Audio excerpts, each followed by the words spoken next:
Excellent. So first of all, who am I? I'm Ray Deonandan. I'm an epidemiologist, a professor in the Interdisciplinary School of Health Sciences at the U of Ottawa.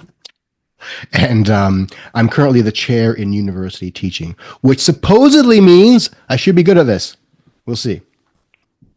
So I do want to plug a couple things. Next month, I'll be doing this free workshop in person and virtually on how to share science, essentially how to be a science communicator. So that's free. I will share these slides with your professor after this, so you can get the link there if you're interested. Also, my colleagues and I have put out this book last year, Pandemics, Public Health, and the Regulation of Borders. Essentially, analyses of border closures due to COVID-19 and were they rational and what are the implications? And my chapter is on the communication thereof. So let's start. There's a survey. This is a survey commissioned by the CMA that found that 81% of Canadians say they trust physicians most to provide information, but nurses right closely behind that, 79%. That's the good news. There's still people who trust you/us. The bad news, most Americans encounter health information and most aren't sure whether it's true or false. And this is the ongoing crisis, obviously. And a couple of years ago, 2 in 5 Canadians thought it was harder to distinguish between true and false news compared with 3 years earlier. So this is a genuine crisis. I'm going to talk a little bit about my path to where we are. And that's not me, but I do have that same outfit. So it's not far off. So at the start of the pandemic, I was on paternity leave. My girlfriend/wife, same person. We're not married. I call her both. So was pregnant, and I wasn't paying attention to the pandemic. And then my students were emailing me saying, "Hey, what's this new thing? This new disease?" I think, "Don't worry about it. People got that controlled. I'm worried about being a father." And then one night I decided to do some modeling on my own, some disease modeling, and I discovered something that the epidemiologists who were deep in this already knew, but no one was talking about. And that is, this is not going to last weeks. This is going to last years. And I got really scared because I realized we're years away from a vaccine. I may never see my elderly parents again at this rate, and they may never see my newborn child. So it occurred to me that my kid may one day ask, "Dad, you're an epidemiologist. What did you do during the great pandemic of 2020? And I said, "Well, I wrote memes. I don't know. So what can I do?" Well, I write well, I thought. So I wrote a blog post. At the time, my blog got about 200 readers a week. The one I wrote was called COVID-19, What's the End Game, where I discussed herd immunity, the challenge of a vaccine, etc. And this one got 500,000 reads in the first couple of days. And it occurred to me, there is a thirst for information out there. And so the phone started ringing, and I was on the news all the time talking about this stuff because nobody else was. And no one was making an effort to make the information that was available understandable for the general public. I don't blame my fellow scientists for that oversight. It's just that they had uncertainty as well. And it was unclear to them what information needed to be expressed. So since the start of the pandemic, I did over 3,000 media engagements. I stopped counting sometime in 2022.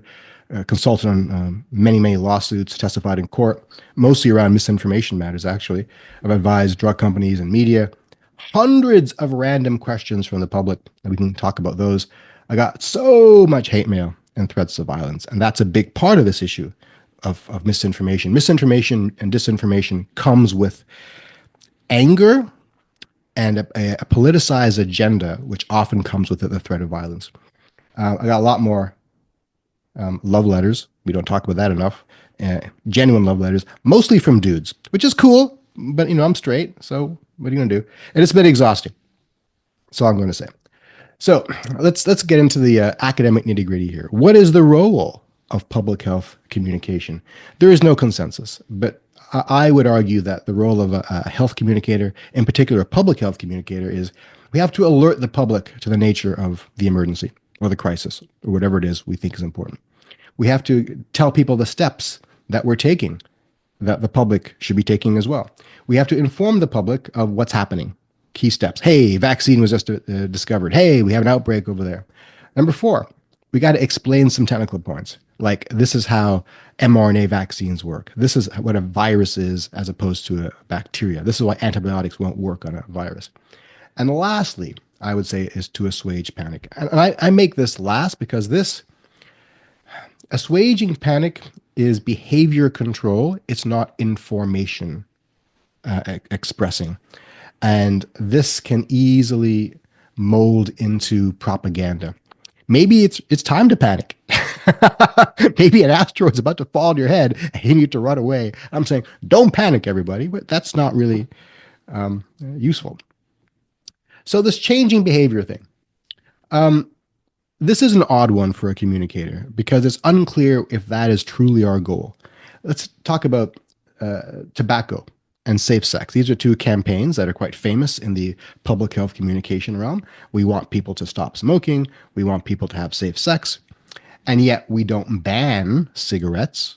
That would be the obvious thing if you really wanted people to stop smoking. Instead, we flood them with information. And the assumption is that sufficient information and transparency of information will lead to behavior change. The problem there is this requires trust. People need to trust that the information is accurate. People need to trust that your motivations and your agenda in offering this information are honorable. I'm not trying to sell you a product. I'm not trying to make space for me and my brethren as you die off. These are actual accusations made against us. So the cultivation of trust as a profession becomes paramount. Here is a couple of famous cigarette ads. This is the stuff actually on cigarette cases, right? Cigarettes can cause fatal lung disease. Smoking can kill you, right? At first it was, we don't advise you to smoke. And it's like, 8 out of 10 people get this disease smoking. Now it's like, here's a body, an actual corpse. Okay?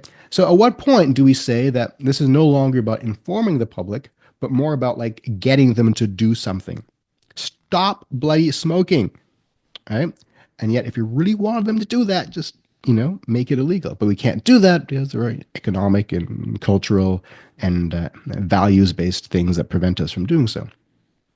The tobacco companies argue that this packaging is now dominated by these burdensome warnings that are obstructive. And they would argue people already know that cigarettes can kill you, and yet they continue to smoke. So what is the benefit in continuing to scare them here? And they make a really good point. And by the way, they won several lawsuits making this argument. And that allowed them in several jurisdictions to take these kinds of warnings off the package. At some point, you got to say, when is information enough? And when have you berated people so much that they stop taking you seriously as a source of information? That's really the scary part. Here is a picture I took of the subways of Toronto, 15 years ago. This was an ad from CanFAR, the Canadian Foundation for AIDS Research. And you probably can't read this, but it says, did you know that 86% of HIV-positive Canadians are male and 2/3 of boys aged 15 to 19 are sexually active? You think your kids aren't at risk? Think again. Okay, so the motivation behind this ad is obvious. They want parents to think about their sexually active boys and remind them they're at risk of AIDS, which is a great message. The problem is these numbers have been cherry-picked to present the most dire situation possible. And if you are a numerate individual who thinks about this for a few minutes, very quickly you'll start to distrust CanFAR. Because the prevalence of HIV at this time was about 0.03% amongst young men. So, and this 86% number, that's not risk, that's distribution. If you understand numbers, you realize that if your teenage boy was suddenly sexually active, the probability of him getting HIV is minuscule in Canada, minuscule. And that's not my way of minimizing HIV risk. I'm just saying, let's be honest about the numbers. Similarly, this is an ad from Ernestine's Women's Shelter, 2011. It's about avoiding domestic violence, obviously. 3 to 5 children in every Canadian classroom have witnessed their mother being assaulted. 70% of men in court-ordered treatment for domestic violence saw it as a child. Okay, the implication here is that if you beat your child, or if you beat your wife in front of your child, he will go on to be a wife beater also. We don't want that. We want to stop this cycle of abuse. A wonderful sentiment. The problem is that 70% is a big number. That's not risk. That's distribution again. This is no insight here into the proportion of men who saw it as a child who did not become abusers. So absolute risk versus relative risk. And this is not a benign omission. So a lot of researchers will say that, yeah, abusive behavior can be repetitive, but it does not always occur in cyclical pattern. In fact, assuming that it is cyclical can lead to victim blaming and make things worse. So, what's the point I'm trying to make here? Public health messaging can be well intentioned, but it has a history of presenting statistics in a dishonest fashion, putting the desire for behavior change above the desire for information transparency and accuracy.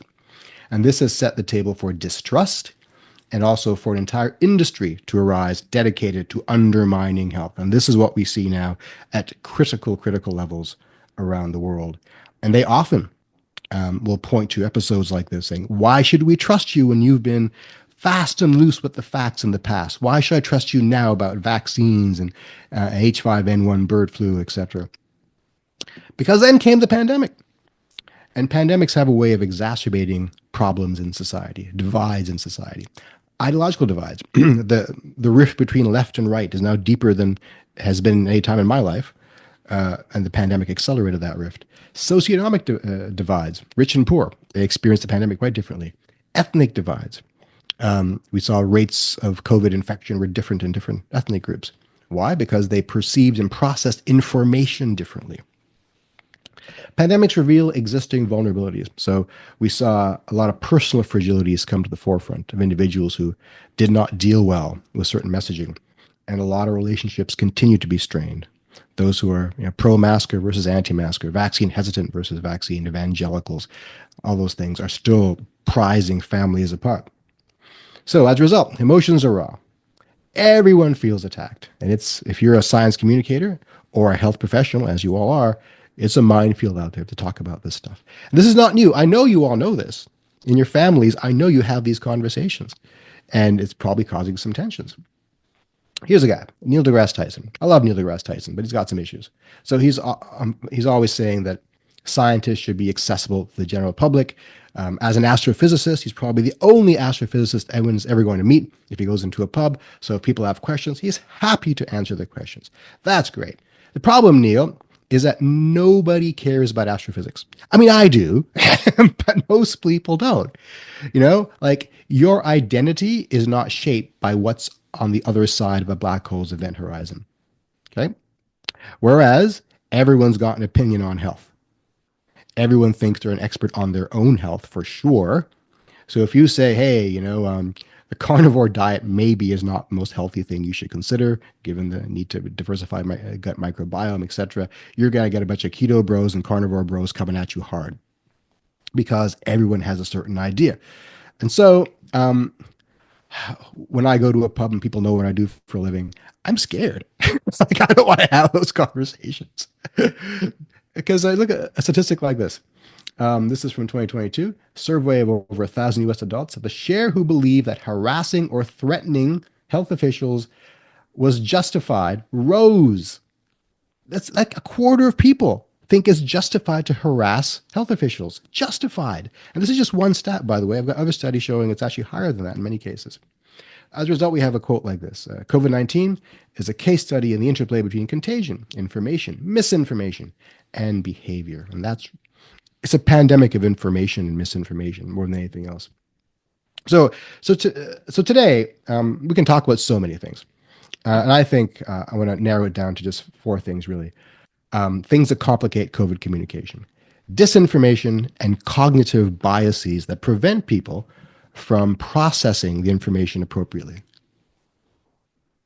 In particular, we have exponential growth, we have individual and population risk, which I think is the most relevant for you young clinicians, and the inability to accept uncertainty. I'm trying to write a book about this, but I keep getting distracted by like memes and Facebook. So hopefully by the end of the year, I can get this done. First, disinformation. Maybe you know, maybe you don't know. I hope you know. If you don't know, you should know. And you should tell everybody about this. Disinformation about COVID-19 was spread by foreign agents. Let's put it bluntly. And this is from CSIS Canada.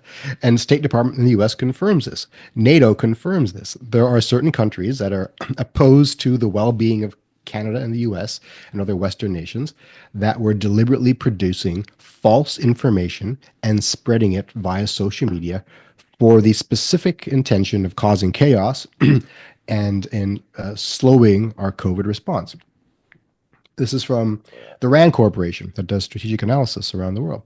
During the COVID pandemic, both Russia and China engaged in news manipulation that served their political goals. Okay, did we do it too? Probably, but I'm focusing on what things that affected Canada. Here's some things. Russian media advanced anti-U.S. conspiracy theories about the virus. Chinese media advancing pro-Chinese news. Um, a lot of this had to do with making their vaccine look better than our vaccine for the purposes of selling their vaccine to their market. Other parts of it was again to sow chaos and to promote their political agenda locally. There, there are many ways that we know this. Among them is when Russia invaded Ukraine in was it 2021? Twitter at that time, before Elon Musk took it over, was trying to curtail the Russian propaganda about the war and ban temporarily all accounts coming from Russia and its neighboring nations, in particular Belarus. And as a result, the propaganda around the Ukraine invasion stopped. But something else magically happened that week. All of the abuse that health communicators were getting vanished overnight. Much of the disinformation flow that we're combating vanished overnight. And that tells us for sure much of it was originating from troll farms in those countries. And they continue to originate from troll farms. And if you don't know what a troll farm is, it's literally a building full of programmers who make fake Twitter profiles and just spew the same nonsense over and over again until useful idiots here repeat them. And there are lots of useful idiots willing to repeat that nonsense. So disinformation campaigns, and by the way, I should back up. Disinformation versus misinformation. What's the difference? Misinformation is getting shit wrong. We all get shit wrong. That's okay. If we're less educated and suffer from Dunning-Kruger syndrome, which we can talk about, we're more likely to get stuff wrong. Disinformation is intentionally saying wrong things for the purpose of achieving some sort of political end. So disinformation campaigns were weaponized via social media. So science via YouTube and meme. And maybe you fell into this trap occasionally. And we get this. I mean, like, how many people right now get their nutritional and exercise advice from podcast bros and from TikTok videos? Is that really the best place to learn how to eat, from TikTok? Really? Okay, so but we all do it to a certain extent. So there's a lot of science by YouTube, including science that says, hey, the COVID vaccine it's a genetic, changes your DNA and it's full of fetal tissue and none of that is true, by the way. But it's all done in really well-produced YouTube videos and a variety of quick memes that were put out early. So here we have another article, Russia behind the spread of coronavirus disinformation. This is from the U.S. State Department. These are the mechanisms used by disinformation agents to spread this nonsense. Okay, so you can fund a handful of writers who push false narratives. Maybe the writers are doing so without even knowing that they are tools of a foreign state. That's common. They're just getting this advertising dollars that suddenly up their presence. Social media, in the early days, it was mostly Facebook, using fake profiles to push the stuff, and they're found to be the general staff of the Russian military, which is pretty sloppy. We got, and this is a common one, by the way, proxy websites. Newsfront and Southfront are two examples that look like newspapers, but they're not, and they're just putting out propaganda. When I say this is common, this has been going on for decades. So an example I often point to is in the early 80s, a very famous climate change debunking article was published in the Wall Street Journal. And this article was formatted to look like a peer-reviewed science article, but it was not. It was in the freaking Wall Street Journal. It was an opinion piece put out by a father and son team that ran a homeschooling, Christian homeschooling unit in rural Oregon. They weren't scientists. They put forth this nonsense analysis saying climate change is fake. But it looked like science because it had the two columns. It was cited the same way that a paper would be. And this created so much anger in the scientific community that a lot of including NASA scientists, were saying, let me write a rebuttal. But the Wall Street Journal said, no rebuttals. This is our paper. We're going with it.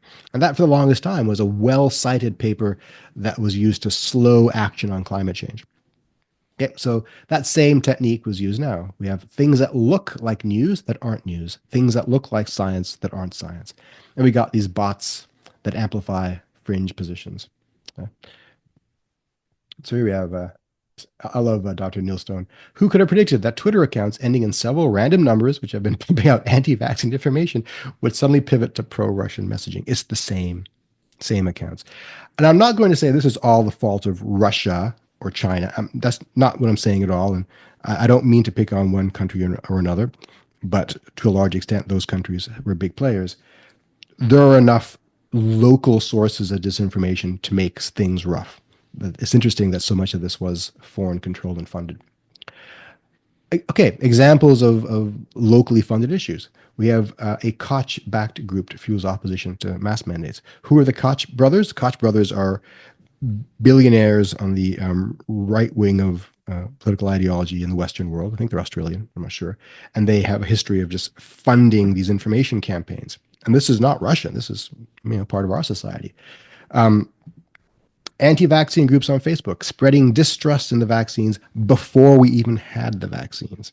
In 2020, when the vaccines were still an idea, there are groups already being formed, funded by these very wealthy individuals to push anti-vaccine narratives. So they're ready to go. The second we announced we had a vaccine, all these memes and products were ready to go to devalue trust in those vaccines.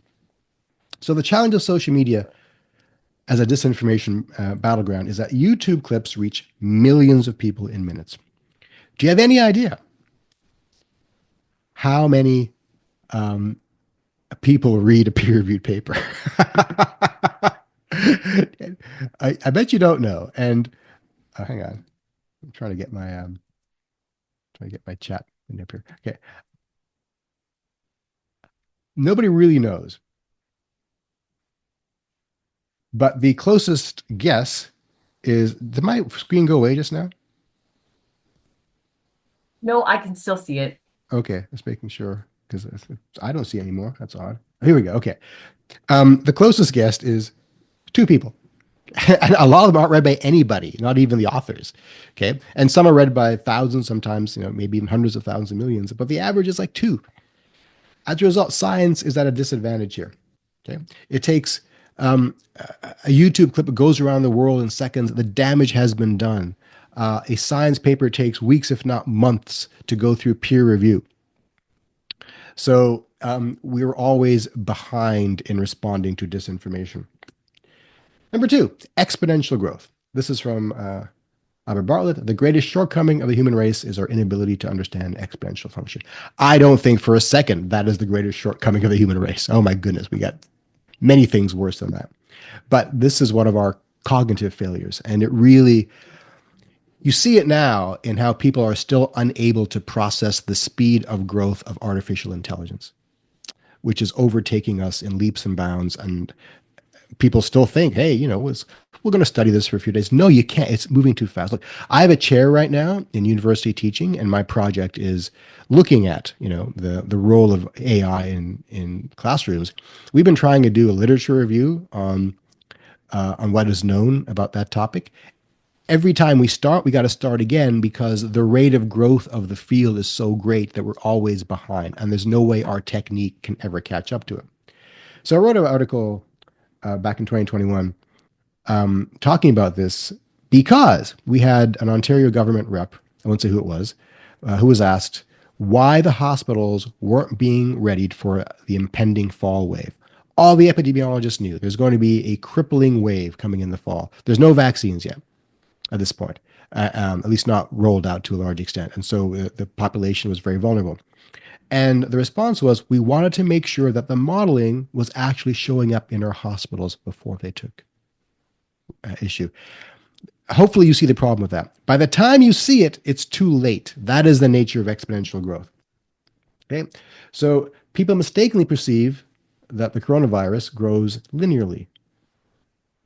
What does that mean? It means that when we were in the savannah as proto-humanoids, our brains were formed with a linear expectation of movement. You threw spears at the prey. You threw balls at each other. Our brains are hardwired to understand linear movement. There is nothing that required us to understand exponential growth. Nothing. As a result, we cannot conceive of it except through frontal lobe, dispassionate consideration of mathematics. We cannot have an intuitive feel of exponential growth. As a result, the political opinions on things like coronavirus are flawed. By the time you see it in the hospitals, the wave is already upon us, and nothing you do will prevent it at that point. So, next thing, individual versus population risk. And this is one I think is quite relevant for this particular population. So, population risk is the number of deaths caused by some kind of hazard. Okay, that's pretty straightforward. Individual risk is the incremental probability of death that hazard imposes on you as an individual. We are all hardwired to think about individual risk. Population risk is something we have to be trained to think about. And a pandemic or climate change, those are population risks. That's why we are incapable and unprepared to talk about population risk, because we have a society that is built around individual risk. And hopefully this will be made clear to you in a second, because it's really important that when you think about evidence-based medicine is the result of considering individual risk. Okay? Think about what EBM is all about. I think you've all been educated on EBM, I assume, right? EBM is the idea that you take the very best evidence possible to consider the clinical choices being made for a patient. I said it right there, for a patient, a single patient. So a single patient is by nature individual risk. So we look at the randomized control trials, that's the best possible evidence. At a population level, when you're looking down the barrel of a huge social emergency, you've got no time to consider randomized control trials. You don't need to. An example I will give is the debate around mask effectiveness. And this drove me crazy. I've got a paper coming out on this, finally. So the anti-masker screed was always, well, you don't have any randomized control evidence for the mask being useful. Well, you don't need randomized control evidence for mask being useful, because all the randomized control evidence is at a clinical small population level. It's about whether individuals can protect themselves from someone else coughing in their vicinity. What we need are population level analyses of, if X% of people wore masks with X% of effectiveness and X% of conscientiousness, how much transmission can we reduce in the population? That's what you need. And frankly, we got those numbers early on in the modeling. Right? So that's the problem. We had a lot of physicians in particular arguing that the evidence for masks wasn't sufficient. And physicians carry a lot of weight, as we saw early on, that first slide. 81% of Canadians believe what physicians say. But physicians are not population scientists. They're clinical scientists relying on EBM, which we teach them for like one class in medical school. Okay, sorry, I'm being a little angry at the moment because I'm the one who teaches them. Right? So the extrapolation of individual risk is inherently flawed. I'll give you more examples of this. The base rate fallacy. I wonder if you have been taught the base rate fallacy. I hope you have. If not, I'm going to do so right now. Here's something a lot of vaccine hesitant people saw. In hospitals, after the vaccines became quite common for COVID, we saw that amongst people hospitalized for COVID, a majority were vaccinated. All right, if you don't understand the difference between population science and individual science, you would conclude from this that the vaccines are inherently dangerous or heighten your chances of being hospitalized. But no, what's actually happening here is the hospitalized population is a subset of the total population. And this is a distribution. Risk is the number of people hospitalized divided by the number of people who were eligible to be hospitalized. So amongst the unvaccinated, who are a minority of the population at this point, the risk of being hospitalized is great, is this number divided by that number. Amongst the vaccinated, who are the supermajority in the population, the risk is small. It's this number divided by that number. That's an important mathematical nuance. And the innate innumeracy of our society prevents a lot of people from appreciating this. They just focus on this. The media was always reporting this, and it drove me crazy. Right? So physicians even were focusing on this because a lot of them are also innumerate, if you don't mind me saying so. We need to remind people that the population risk is what matters. Another very important example of the inability to appreciate population risk is the IFR. So IFR is the infection fatality rate. That is that fraction of everyone who becomes infected that will die. Okay. It's not the same as the case fatality rate, but the case fatality rate is the fraction of known cases who will die. The IFR is the fraction of all the cases, even the ones we don't know about. How do we get that? Usually from modeling. Okay. So prior to vaccination, the IFR for COVID was about 1%. That means that 1% of people who get COVID are going to die.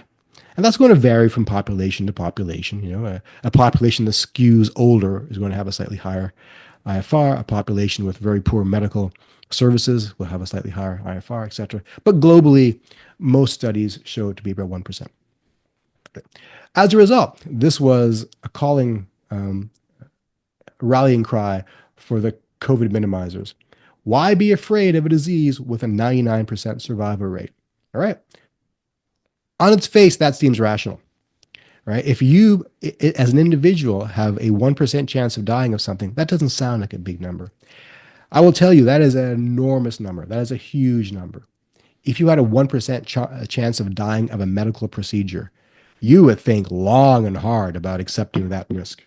And a lot of surgeries have 1% chance of dying, right? And we spend a lot of time looking at other options like medical management as opposed to surgical management. If you had a 1% chance of dying when you crossed the street in the morning, yeah, you'd probably take that chance once, twice. And the third time, you're probably thinking, maybe it's not worth it now, right? So at the individual level, 99% survival rate seems comfortable. If millions become infected, and tens of thousands die, and tens of thousands become hospitalized or disabled, this would cripple society. So 1% IFR for a really contagious disease is crippling.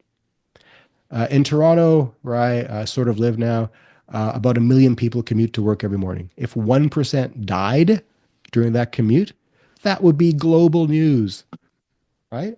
Think about that for a second. That's like 10,000 people. That's enormous. So again, thinking about this as individual risk allows you to dispense with it. Thinking about it as population risk, you realize, oh my God, this is a civilization-changing crisis. And this inability to translate between population and individual risk drove a lot of the misinformation that was available. Maybe you remember this. Guys are probably too young to remember a lot of this stuff. In 2020, you're probably still in high school, I think, right? But this was a rallying cry for the minimizers. Okay. And yet the messaging put out by the experts was focused on individual risk. Here's the CDC. Getting a COVID vaccine is a safer, more reliable way to build protection than getting sick. Again, focusing on your individual scenario. Government of Canada. By triggering more antibodies and other parts of the immune system, a booster dose can improve your immune. Again, what does it mean for you as an individual? We're seeing this now with the new advice for the new COVID boosters this coming year. The rumor is that they're going to advise that only people over 80 get it. I understand why that's the advice, because they're focused on individual risk, because the people making these proclamations are clinicians, and they're used to looking at EBM again, about the best evidence for what it means for the individual. But if they took a step back and realized, if we offer it to everybody, then the penetration of the disease into the population gets minimized. The assault on the healthcare system gets minimized. The ability to protect other people who are individually compromised and vulnerable gets maximized. So it's frustrating to me, this inability to process what individual advice means at the population level. I think I've said that enough times. You're probably sick of me saying it now. So the messaging around the positive community impacts of vaccination, very rare. Okay. The other thing that people are uncomfortable with when it comes to messaging around health is uncertainty. This is a big one. Everybody wants you to tell them exactly the way it's going to be. And you're going to see this in how you deal with your patients, probably. People want, if I take this medication, if I take this, this therapeutic, am I going to get better? And honestly, you can say, well, there's an X% chance you'll get better. Some people do, some people don't. And that drives people crazy. And you understand why, right? If you're a position of crisis, you want mommy and daddy to hold your hand through the decision-making process. And I got in a lot of arguments with people online over this, where I'm saying adults accept uncertainty. Children want certainty. When it comes to things that are important for society, we have to be adults about this. So we have studies that are showing that people who were consuming media that had uncertainty about COVID-19 were experiencing traumatic stress. They could not process the uncertainty. They wanted the parental figures in media to give them certainty. And the misinformation and disinformation merchants, they offered certainty. They said, if you take the vaccine, you will die. They said COVID-19 is not serious. If you get it, it's just a cold. They were quite blatant about that. And that's a very studied and deliberate position to take because they understand psychologically that has a greater penetration than we honest scientists who are saying, no, these are the risks, and the best I can offer you is probability. So the problem is that the lay public doesn't understand how science works. Our true scientist waits weeks or months or years to solve questions, and we change our minds a lot, and the best we can offer is probability. The lay public thinks a scientist is something they saw on a really bad movie who does a single experiment, then knows exactly how things work. That's not the real world. Okay? And there are types of uncertainty. There's probabilistic uncertainty. So here's an example.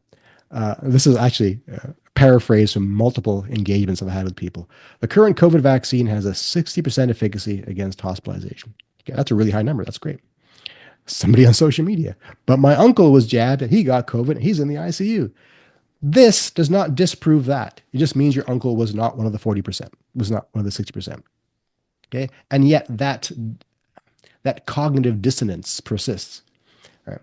So what I ask of communicators to express in how they talk about health things is all of this is true until further notice. And this is a uncertainty around the natural course of science.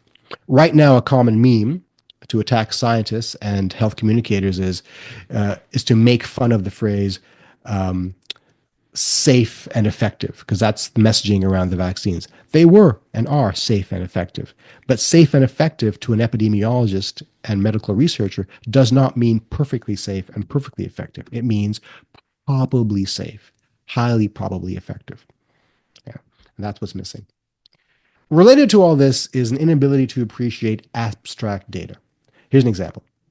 A lot of people are really content to not wear a seatbelt when they're driving to the beach. That's great. Okay. Yeah, what the hell, what's the worst that'll happen? Hit a bump, But they're terrified of shark attacks when they get to the beach. Your probability of dying of a shark attack is not even worth thinking about, especially, here in North America. But the probability of dying from hitting a rock in your car, not wearing a seatbelt, is actually appreciable. And I encounter this, and I've got so many examples I can give you of this all the time. The other thing is medical professionals amplifying misinformation, oftentimes unintentionally. So the example I gave you already is the justification for taking the new COVID vaccine. So many clinicians tailor make their advice for the individual patient. And I understand why. That's their job. They are brought in to treat a particular patient. Someone, should I get the COVID vaccine? Well, you're young and strong. You've got no underlying conditions. Why would you? Well, the reason you would is to slow penetration of the disease into society. That's why. Right? But very often that second part is not offered. It's always based on the individual risk again. Okay, let's pivot for a second because I'm looking at the time. Let me see here. So I'm seeing people typing into chats here. Thank you, Stephen Kimball, for your comments. I got 15 minutes here, so I'll talk for 5 more minutes and leave some time for comments. Okay, there are some models for health communication, and they all suck, and they've all got to be revisited. The most common one is something called the knowledge deficit model, and this is what everyone assumes how it works. The knowledge deficit model essentially says that people are the way they are because they don't know. They just don't know. And if we told them the stuff, they'd get it and they'd do all the right things. It assumes that public skepticism stems from a lack of knowledge. But we know this now. A lot of people can be told and they still will do shitty things and have shitty opinions because values and opinions matter more than actual knowledge. People will trust their best friends more than they'll trust an authority figure because they know their best friends. They'll trust their shitty idiot uncle on Facebook before they trust someone with a PhD and MD on the news, right? Because people suck. Then there's a dialogue model. Dialogue model, sounds cool. That's when a health communicator will take input from the public and try to have a conversation with them. That was great until the public started being shitty and threatening us. And suddenly dialogue model is not fun anymore. And the participatory model is cool.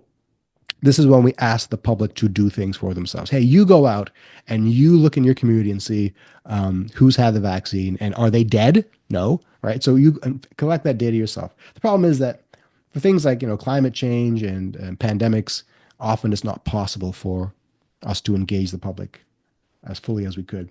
And the contextual model is probably what we're all leaning towards now, and that is we tailor make the public health messaging for individual groups, and we have to do that. Like someone with a low education is going to need different information than someone with high education. I'll give an example of where this has failed in the past. During the anti-tobacco campaigns in the 60s and 70s, I guess it was, maybe before then, a lot of it was billboards and advertising saying, here are the risks of lung cancer if you smoke, so you should stop smoking. And that was really taken up on university campuses a lot. The bifurcation of people able to process that information was so deep that we still see it today, that we see smoking rates are closely correlated with education rates. Okay? Because the original messaging was tailor-made to those of higher education. And now it's almost a badge of honor to dismiss these things that are for the elites. That message, that's for the elite college crowd. I'm not one of those, so I'm going to smoke and destroy my body that way.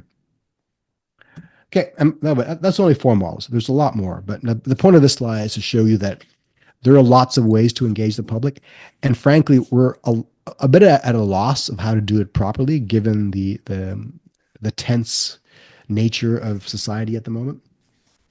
I want to summarize some of the challenges with using social media to push health agendas. It's hard to have nuance in 120 characters. It's easy to say, hey, vaccines will kill you. It's hard to say, well, no, they won't. And here's why, and blah, blah, blah, blah, blah. Cognitive biases cannot be overcome with small blasts of information. We didn't talk about Dunning-Kruger. You probably know what that is, but the Dunning-Kruger effect is when people who know the least tend to have the greatest confidence in their knowledge. The people who know the most have the least confidence in their knowledge. It's an unfortunate tension. As a result, professors and scientists will always couch our comments with, well, maybe this and maybe that, even though we know with high probability, probably this and probably that. Whereas those who know dick all will say, this is going to kill you, don't do it. And it's hard to overcome that. There's an asymmetrical battle against these well-funded disinformation merchants. Until we solve the resource issues, we're going to lose the battle. Peer review is slow. Nonsense is fast. It takes weeks to publish that response to that horrible, horrible statement that that YouTube video said. And by that time, the damage has been done, and they moved on to some new lie. There's an uphill battle against a culture of distrust. I mean, this is a societal problem. It's not just about health. There's distrust everywhere. And personal attacks are a pestilence. Yet, you got to be transparent in your personality. So you build trust not by being cold and impersonal. You build trust by being who you are and by being genuine. Yet if you're genuine and transparent in who you are, then those who mean you harm will come for you with greater accuracy and precision. So there is the tension. So what do we do? I think we have to reinvest in science, literacy, and numeracy, risk appreciation, civics. Education is broken. We got to fix it. We got to rebuild trust and expertise. I don't know how we do that, but it has to be done. We got to set aside resources for health communication. So right now, I'm a volunteer in this. Most people who do what I do volunteer. I get paid to teach classes and to write papers. I don't get paid to argue with assholes on Twitter, but that's what I do. So we can't rely on volunteers anymore. We got to be proactive with corrective information. What does that mean? Instead of waiting for someone to say, well, this vaccine is clearly gene therapy. No, get ahead of the game. You know what? Some people are going to say it's gene therapy. It's not, and here's why. You got to appreciate that the universe is not made of atoms, but it's made of narratives. Stories are greater than data. We have a lot of people, trying to combat nonsense by saying, well, the data clearly shows this. And that's important. But nobody changes their mind by looking at numbers. They change their mind from hearing other people's experiences. We got to transition the way we talk about this as an experiential way of communication. We got to find charismatic, authoritative individuals to be the face of good information. Not me. I suck.